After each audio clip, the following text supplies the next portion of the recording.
designed it, sir. You wanted it foolproof. You told me every television in London. Cruelty and injustice, intolerance and depression. And where once you had the freedom to object, to think and speak as you saw fit, you now have censors and systems of surveillance coercing your conformity and suggesting your submission. We need cameras. How did this happen? Who's to blame? Well, certainly there are those who are more responsible than others, and they will be held accountable. But again, truth be told, if you're looking for the guilty, you need only look into a mirror. Let me preface whatever's going to happen in the future with the fact I'm not your typical cat rapping to shoot you. Anything given certificate is under ownership. Once you know the true predicament, you got a bone to pick. Citizens had to be pledged as collateral chattel before the monarch could start the international battle. They tricked your parents into a human monopoly. That's why they registered you as biological property. When Britain hatched the plan to snatch the land, they gave you a legal fiction. Now that's the jam you find yourself stuck in. You're such a cool victim, indoctrinated in Rockefeller's public school system. Your presidents work directly for the crown. Truly, I did my due diligence, cause it's my dedicated duty. Fuck bureaucrats trying to fool me. The Commonwealth is dying to rule me. All I can tell them is welcome to autonomy. Thank you so much for coming.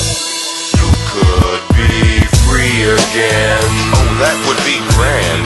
Only if you would see, my friend. First you must understand, they pathologically pretend, hoping to get you on the ship, let them persuade you to agree with them. That's it, man, it'll never cease to end. Perpetual conflict, free again.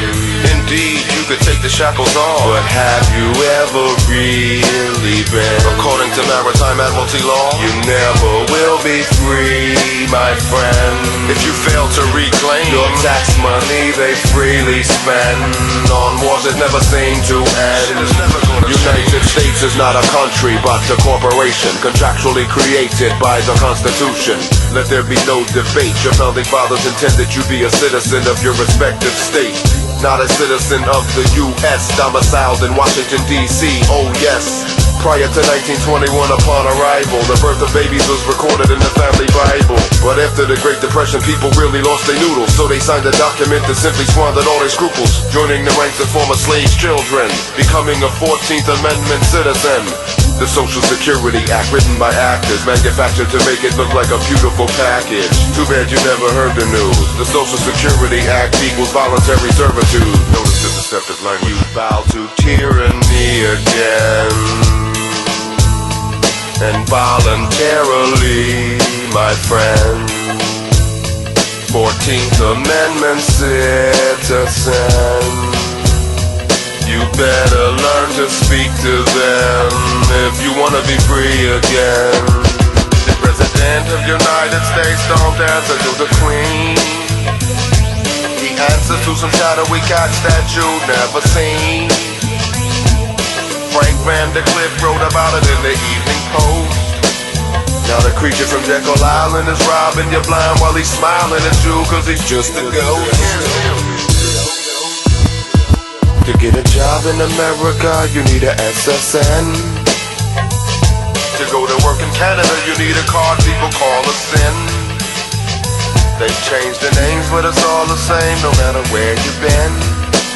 They declared an emergency in 1933, and it certainly speaks to the state you're in.